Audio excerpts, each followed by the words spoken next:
Yo tout le monde, ici c'est Chris d'Iconic et on se retrouve pour une nouvelle vidéo.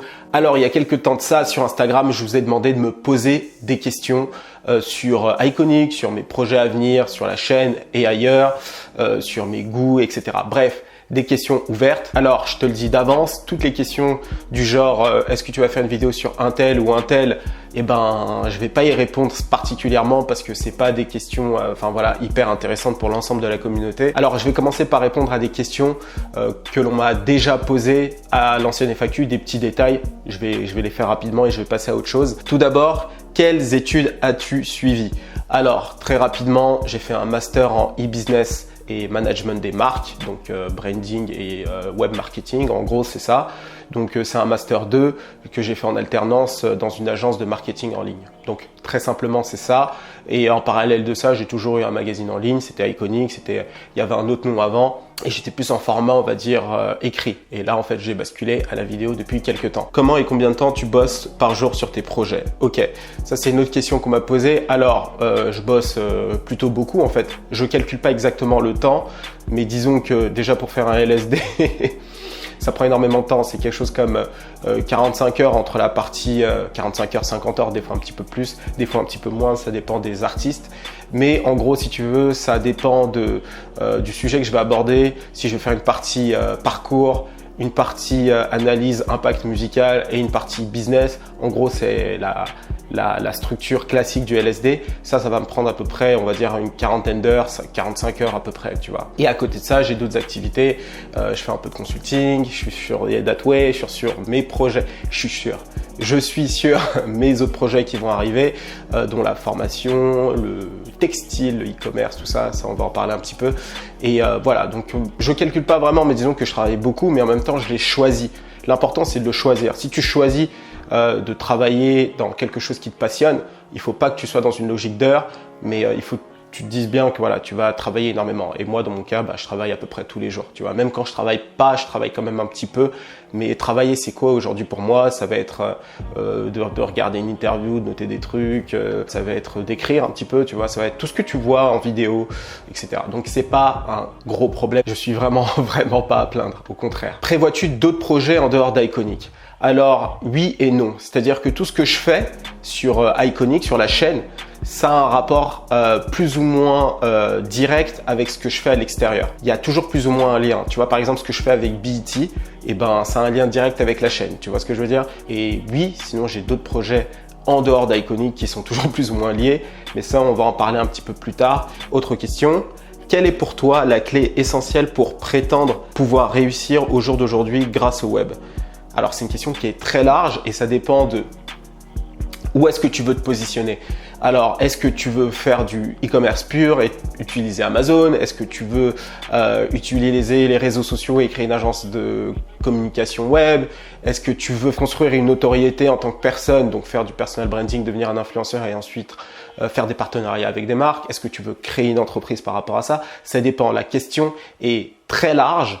Mais ce qui est clair, c'est que je pense qu'aujourd'hui, si tu veux vraiment cartonner sur le long terme sur le web, de ce que j'ai appris et de ce que je vis, c'est qu'il faut absolument avoir de la passion déjà dans le domaine dans lequel tu vas te lancer.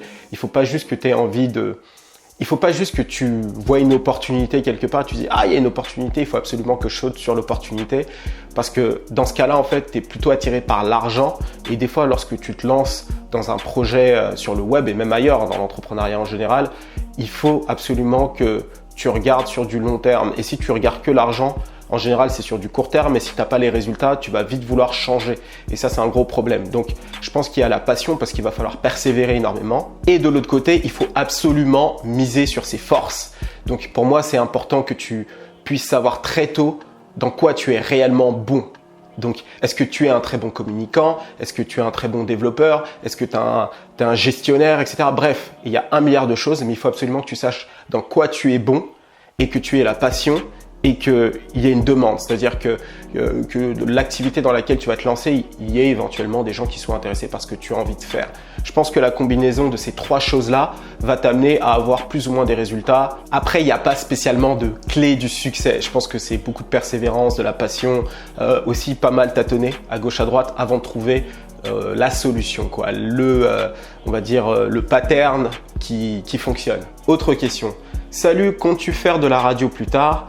Accepterais-tu si on te le proposait? Alors, mon objectif n'est pas de devenir un journaliste rap à part entière. Je pense que tu l'as compris, si tu me suis depuis longtemps, tu le sais aussi. C'est pas déjà ma formation de base, donc j'ai pas envie d'être journaliste. Même si c'est l'une des cordes à mon arc, c'est-à-dire que je sais chroniquer, je sais écrire des articles parce que depuis très longtemps j'écris, même si c'est pas forcément le format que je préfère, au final je préfère quand même la vidéo, mais je sais écrire. Alors être animateur, chroniqueur, pourquoi pas, mais la radio c'est pas ce que je vise en particulier, si tu veux. Par exemple, si demain Apple Music me propose de faire un truc, gros, je vais pas faire le mec, je vais y aller, tu vois ce que je veux dire? Mais c'est pas l'objectif. Là tout de suite, l'objectif, tu l'as compris, c'est développer Iconic absolument. Et à côté, pourquoi pas travailler avec des médias qui proposent des projets intéressants. Autre question. Que conseillerais-tu à un jeune rappeur pour pouvoir transformer son rêve en réalité? J'aime trop cette question. En fait, j'aurais dû noter les arrobases à côté. Parce qu'en fait, j'ai repris vos questions, mais flemme de noter les arrobases et de vous mettre le truc en bas. Mais bref, ouais. Donc, comment réussir à se vendre en termes de personnalité ou d'artiste? Alors ouais, là c'est une question qui est hyper large. Alors si tu veux mon avis, je vais essayer de te l'expliquer comme ça. En fait, je pense qu'aujourd'hui, quand tu es un rappeur, il faut avoir un minimum de notions, on va dire, un marketing si tu veux réussir.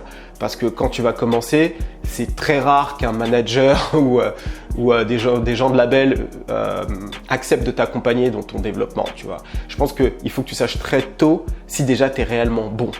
Est-ce que tes potes sont pas en train de te mytho, tu vois?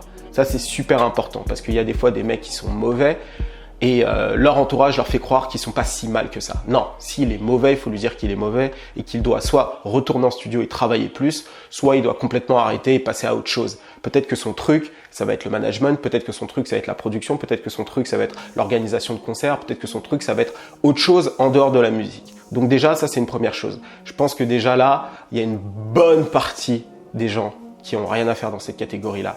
Deuxième chose, si tu es un rappeur et que tu es bon, je pense qu'il faut que tu ailles chercher les gens qui sont potentiellement intéressés par ta musique. En fait, quand tu es un artiste, tu as forcément une audience qui te correspond. Par exemple, en France, il y a des artistes qui vont être plutôt axés afrobeat. Et ben leur but, eux, ça va être de produire de la musique et essayer de toucher le bon public, tu vois. Mais il faut qu'ils sachent d'entrée à qui ils s'adressent et comment ils vont diffuser leur musique. Si tu es un rappeur lyriciste, eh ben il va falloir que tu essaies de t'adresser à ces gens-là. Tu vois ce que je veux dire? Donc il faut que tu attaques des niches dans le rap même. Il faut pas que tu dises je vais essayer de plaire à tout le monde. Ça c'est mon avis, hein. Là c'est un début de réponse, mais je pense que en faisant ça déjà, tu sais comment réaliser ton rêve. Mais encore une fois, hein, il faut commencer par le début. Est-ce que tu es vraiment fait pour ça? Ça, c'est mon avis, encore une fois. Peut-être qu'il y a d'autres mecs qui diront autre chose. Ah, question intéressante. Ça, j'aime bien cette question. Ça va me permettre d'aller un peu partout là. Salut Chris. Que penses-tu du fait qu'aujourd'hui, en 2018, tout le monde veut devenir quelqu'un? Exemple, rappeur, influenceur. Et comment faire pour se démarquer de la masse? Alors, le fait que tout le monde, plus ou moins tout le monde, veuille devenir un influenceur, ça m'étonne pas tellement. Encore que le terme influenceur, je l'aime pas beaucoup parce que ça veut tout dire et rien dire à la fois. Qu'est-ce que tu influences et à quel niveau tu influences? Bon, si tu influences juste les gens à acheter un produit, bon, c'est très bien, c'est vraiment très bien. Mais à mon avis, être un influenceur, c'est quand même un peu plus que ça. C'est diffuser des idées et faire en sorte que ces idées, ben, tu vois, influencent les gens dans leur comportement, tu vois. Par exemple, quand je rencontre des gens, et encore une fois, je vous remercie, ça me fait très plaisir de vous voir dans la rue, de parler avec vous, etc. C'est vraiment super. Mais quand je vois des gens qui suivent ma chaîne et qui me disent, ok, j'ai appliqué plus ou moins ce que tu as dit dans tes vidéos dans ce que je fais et qu'il y a des résultats, tu vois, ça pour moi, c'est de la vraie influence. C'est-à-dire que j'ai atteint un certain niveau de crédibilité pour que les gens écoutent ce que je dis et l'appliquent dans ce qu'ils font dans leur vie réelle et que ça ait des résultats, tu vois. Ou encore, par exemple, quand on m'a envoyé un extrait de l'autre là, sur Touche pas à mon poste, j'ai oublié son nom. Bref, ça va me revenir, qui reprend mon argument sur ma vidéo de Childish Gambino et This is America et qui la diffuse comme si c'était la sienne. Eh ben, je trouve ça cool en vrai, parce que bon, il va pas me créditer, je m'en bats les couilles, mais, tu vois, je l'ai influencé, il allait regarder la vidéo, il a pris l'information, il s'est dit « Ah, c'est une bonne punchline, c'est un bon truc » et je vais pouvoir la ressortir dans l'émission pour montrer que, bah vas-y, tu vois, j'ai bossé mon sujet. Donc tu vois, pour moi, c'est ça de l'influence, tu vois. Tout le monde veut devenir quelqu'un, mais c'est normal en fait. Avec les réseaux sociaux, avant en fait, tu avais des grosses marques qui étaient là, ok ? Coca-Cola, Nike, et même au niveau local, des petits magasins, des choses comme ça, qui diffusaient un message, qui faisaient de la publicité et toi tu recevais. Aujourd'hui avec les réseaux sociaux, on devient nous-mêmes des acteurs, tu vois, donc on devient des consommateurs, j'ai vu ce terme quelque part là. Donc on devient des consommateurs, donc on consomme la chose mais nous-mêmes on la diffuse, tu vois. Et au bout d'un moment, on la diffuse, certains deviennent des experts dans des domaines où certains étaient déjà des experts et c'est normal qu'à un moment donné, ces personnes-là commencent à avoir une certaine communauté autour d'eux. Et le futur des marques en fait, c'est d'aller vers le personal branding en fait. Une grande partie des entreprises qui se créent aujourd'hui et qui ont de gros résultats communiquent par une personne. Parce qu'elles ont remarqué que sur les réseaux sociaux, sur Facebook et autres, lorsque une personne envoie un message, tu as plus 500% de retour que si c'est une marque elle-même qui diffuse le message. Aujourd'hui, par exemple, si toi, t'envoies un message à ton nom, tu auras plus de chances d'avoir des retours déjà de tes contacts et des gens en général que si tu crées une marque sans personnalité et que cette marque-là envoie un message. Et après que le fait que tout le monde veuille devenir plus ou moins connu, influenceur, ça je sais pas trop. Pour moi, si tu veux devenir influenceur, il faut que tu aies un objectif réel. Si c'est juste un objectif de notoriété, je pense que bon, ça, moi personnellement, ça m'intéresserait pas, tu vois. Après, il y a des gens qui sont là, ça nourrit leur ego, etc. C'est très bien, tu vois, c'est cool. Mais pour moi, voilà, je pense que ça n'a pas beaucoup d'intérêt. Par contre, si toi, tu veux devenir expert dans ton domaine, dans n'importe quel domaine, moi, je sais pas, moi, l'immobilier, par exemple, tu vois, rien à voir avec ce que je fais ici, et que tu veux créer une audience autour de ça et que tu penses pouvoir apporter de la valeur ajoutée, et je pense que là, ouais, là, c'est une très bonne chose. C'est pour ça que d'ailleurs que beaucoup d'influenceurs créent leur marque, c'est parce qu'au départ, elles sont devant, elles se montrent et les gens s'attachent à une personne et c'est ensuite qu'elles créent des produits. Donc, c'est totalement normal en fait. Et c'est pour ça que je fais cette formation sur le personal branding parce que je pense qu'aujourd'hui en France, il y a des opportunités à saisir à ce niveau-là. Je pense qu'aujourd'hui, lorsqu'on pense influenceur, on pense à des youtubeurs, on pense juste à Norman, Cyprien, ces gens-là. Sauf qu'il y a plusieurs modèles, il y a plusieurs façons d'aborder la chose. Si tu fais une vidéo sur YouTube ou sur Instagram ou sur Facebook, ça ne veut pas forcément dire que tu rentres dans leur case. Tu peux créer une entreprise à partir de ça, tu vois. Donc, le personal branding, le fait de se mettre en avant, c'est quelque chose aujourd'hui qu'il faut absolument pas ignorer lorsque tu veux lancer une entreprise. Vraiment pas. Est-ce que c'est une bonne transition pour parler de la formation? Je pense que je vais en parler maintenant rapidement. Donc, alors pour redonner quelques informations, ce sera une formation qui sera en ligne. Donc, ce sera une formation qui va durer quelques heures où j'explique vraiment comment construire un personal branding et ensuite lancer un business autour de ça. C'est quelque chose que clairement je fais, comme tu le vois, comme tu as suivi mon parcours depuis 1 an et quelques mois, c'est ce que j'ai construit. Et l'idée, c'est de l'enseigner parce que voilà, les gens viennent me voir, comme je l'ai dit à quelques reprises, et je pense que c'est bien d'avoir une formation en ligne qui soit, tu vas en ligne, tu la récupères, tu la suis. C'est payant, je le redis encore une fois, là je travaille pas gratuitement. Et l'idée en fait de cette formation, c'est simplement de pouvoir proposer un produit qui soit abordable pour des gens qui veulent se lancer là-dedans, ok, et qui n'ont pas forcément l'argent pour investir dans un consultant, tu vois. Et cette formation, ah oui, dernier détail, cette formation sortira mi-octobre, fin octobre. Je vous en reparlerai de toute façon. Alors, nouvelle question, est-ce que créer ta propre ligne de vêtements fait partie de tes projets? Alors, oui, ça j'ai déjà répondu sur la première FAQ. Alors, pas créer une ligne de vêtements en tant que telle, avec des saisons, etc. Et voilà, non. Ce serait plutôt, l'idée, moi, en fait, clairement, c'est que j'aimerais bien créer des produits dans le textile, mais aussi ça pourrait être, je sais pas moi, un coussin, ça pourrait être tout un tas de trucs. Et l'idée, en fait, c'est tout simplement de créer des produits pour le jeune urbain, en fait, qui aime bien ce que j'aime bien, on va dire, entre guillemets. Je donne pas plus d'informations, mais l'idée, voilà, c'est de créer des produits autour de ça, iconiques, et l'idée aussi, ce serait de faire un site e-commerce et de partager d'autres marques qui seraient un petit peu dans le même mood. Je pense qu'à la fin de l'année, il y a de grandes chances que je lance un premier produit qui sera sûrement un suite, tu vois, un hoodie, quelque chose comme ça. Donc oui, le textile, ça va faire partie de mes plans à venir. Comment vas-tu à Iconic dans 10 ans? Tu veux en savoir un peu trop là. Alors moi, je vais être honnête avec toi, je suis pas du tout le genre à révéler comme ça mes objectifs ou quoi, mais je peux te le dire en gros, tout ce que je fais aujourd'hui, tout ce que je vais lancer, etc., c'est de le faire mais à un niveau beaucoup plus élevé, on va le dire. Donc voilà, là normalement tu as ta réponse. Par contre, je pense que dans 10 ans, je ferai sûrement plus de LSD, je ferai sûrement autre chose. Mais je pense que je ferai toujours plus ou moins des vidéos. Ce sera peut-être plus comme ça face à face, ce sera peut-être d'une autre manière, mais je pense que je ferai toujours des vidéos dans 10 ans. C'est spécial de le dire déjà là, hein, mais vraiment, je crois que c'est un truc que je ferai encore très longtemps. Moi, je demande un LSD sur toi, même ton parcours, parce que tu représentes une torche. Gars, je suis une torche. Alors un LSD sur moi, c'est beaucoup trop tôt hein, pour un LSD sur moi. Je pense que je ferai un LSD sur moi quand j'aurai atteint un certain niveau. Je sais pas si j'ai envie de me donner un objectif en termes d'abonnés, parce que c'est pas forcément le nombre d'abonnés qui va définir si je suis en train de réussir ou non. Je pense que ça va être plus en termes d'avancer sur tous mes projets. Si je réussis à arriver à un niveau qui, à mon sens, est suffisamment correct, peut-être que j'envisagerai un LSD. Toi, si tu as envie de faire un LSD sur moi à ce moment-là, libre à toi, tu vois. Comme ça, au moins, tu sauras un petit peu ce que ça représente en termes de travail, parce que je pense que la plupart d'entre vous vous rendez pas compte, tu vois. Donc, ça a été difficile pour toi de percer dans le milieu de YouTube? Alors, bizarrement, pas du tout. Franchement, à ma deuxième vidéo, j'ai eu un break. J'ai eu 30 000 vues, je crois, sur ma deuxième vidéo. Je crois que c'était ma vidéo sur Suprême. Donc cette vidéo-là avait très bien fonctionné. Donc très vite, j'ai commencé à avoir des abonnés régulièrement. Maintenant, ça ne veut pas dire qu'avant YouTube, j'avais pas galéré à me rendre visible sur Internet. J'avais plus ou moins de la visibilité, mais c'était la visibilité d'un magazine en ligne, tu vois, lambda. Là, aujourd'hui, c'est complètement différent, tu vois, en termes de vues, en termes d'impact. Mais ça ne doit pas te décourager, toi, de le faire. Si toi, tu as envie de le faire et que tu galères même pendant un an, c'est pas un problème. C'est que toi, tu auras eu besoin de t'orienter, de tenter des choses, de te foirer pendant X temps avant de trouver exactement ce qui marche pour toi. Penses-tu créer une rubrique générale où tu parles de l'actualité du rap US? Ah, ça, c'est une bonne question, c'est vrai, je l'avais noté. Alors, pas pour le moment. Mais en décembre, je pense que tous les jours, je vais essayer de vous sortir une vidéo sur l'actualité et de vous le décortiquer. Je vais voir comment vous réagissez par rapport à ça et peut-être que l'année prochaine, ou l'année d'après d'ailleurs, ou je sais pas. Bref, mais à long terme, ce qui est sûr, c'est que vous aurez de l'actualité. Alors maintenant, on va parler musique. Qui est le real GOAT selon toi? Ça, on me l'a déjà posé comme question. Je dirais Jay-Z.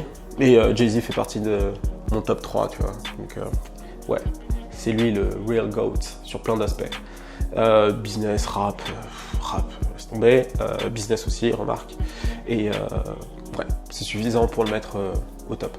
Ensuite, quels sont tes albums préférés de tous les temps? Alors waouh, toutes les questions préférées quand c'est lié au monde du hip-hop en général, j'ai toujours beaucoup de mal à répondre. Là comme ça de tête, avec Nas, Godson, Stillmatic, Illmatic aussi, mais bon Illmatic j'étais déjà trop. J'ai écouté ça sur le tard. Stillmatic, je l'ai écouté quand ça venait de sortir, donc c'est pour moi je préfère Stillmatic. Ça c'est moi. Diplomatic Immunity, le premier album de Cameron, Come Home With Me, les premiers Ludacris, Blueprint, College Dropout. College Dropout, j'ai envie de te dire la trilogie, enfin les 3 premiers projets de... Prochaine question. Pour toi, qui est la future grande star du rap US? Comme Drake par exemple, depuis 2010. Alors pour moi, c'est clair. Si tu me suis un petit peu, tu le sais aussi. Je pense que l'ancienne future grande star du rap pour moi était XXXTentacion. D'ailleurs, c'est drôle, hein, plus personne qui dit XXXTentacion. Je crois que les gens commencent à comprendre que c'est plus comme ça. Mais en même temps, tu me dis depuis le temps, il fallait bien que les gens commencent à intégrer le truc. Bref, je pense que lui, c'était l'artiste qui était suffisamment cross-genre, qui avait suffisamment aussi l'aura et le public, parce qu'il avait un public, il avait des fans assez particuliers. Hein. Je pense que si tu suis un peu le truc, ses fans étaient assez spéciaux. Je pense que c'était lui qui pouvait vraiment devenir une superstar. Tu vois, il est capable de te faire une balade comme Changes, qui est vraiment une balade qui, voilà, je vais pas dire Adele, mais tu vois, genre, qui peut plaire au public d'Adele, mais en même temps, il est capable de te faire des sons pour les fans de Travis, tu vois. Mais je veux dire, des fans qui sont capables de faire des pogos, quoi. Couvrait tellement d'espace dans la musique et son look, parce que ça, c'est hyper important quand t'es un artiste. Ton look, ton apparence, il avait tellement une aura, tu vois, c'est un beau gosse. Et il collait vraiment à l'époque, tu vois, avec les tatouages, etc., la dégaine. Et tout ça, je pense, aurait été suffisant pour faire de lui une superstar, clairement. Maintenant, actuellement, je ne vois pas qui pourrait être une superstar au niveau de Drake. Je pense que des artistes comme Migos, il y a un plafond de verre. Après, il y a Kendrick Lamar, mais je le mets au même niveau que Drake. Autre question, A$AP Rocky ou Travis Scott? Astroworld ou Testing? Alors pour la première partie de la question, je dirais sur l'ensemble de la carrière, je dirais A$AP Rocky parce que c'est l'artiste que je suis depuis plus longtemps et que j'aime beaucoup. Et sauf que entre Astroworld et Testing, j'ai préféré Astroworld de loin. Astroworld est énorme, même si Testing est cool. Mais bon, si tu as suivi Ye That Way, d'ailleurs, va suivre les épisodes de Ye That Way. Là, je suis en train de faire un plug pour le site Fresh Plug. Donc, ouais, bref, tu vas voir l'épisode, d'ailleurs j'en parle, et voilà. Mais ouais, non, Astro World était vraiment très bon, j'ai pris une tarte. D'ailleurs, je vais peut-être vous faire une vidéo là-dessus. Tu parles pas beaucoup de rap français, cette fameuse question. Tu en écoutes? Oui, j'en écoute. De base, j'ai choisi de viser la niche du rap américain parce que ça n'était pas encore fait, tout simplement. Et que je sais que j'ai vraiment des choses à apporter dans le rap américain. Il y a déjà plusieurs chaînes YouTube de rap français qui sont capables d'apporter de l'information, de l'analyse, etc. Donc je me suis dit que j'allais plutôt me concentrer sur le rap américain. Et je pense aussi que si je dois parler aussi de business et même de l'artistique, c'est souvent aux États-Unis que les trends, que les tendances commencent. Et ensuite, tu les vois dans le rap français. Et c'est le cas pour des artistes que j'aime beaucoup dans le rap français.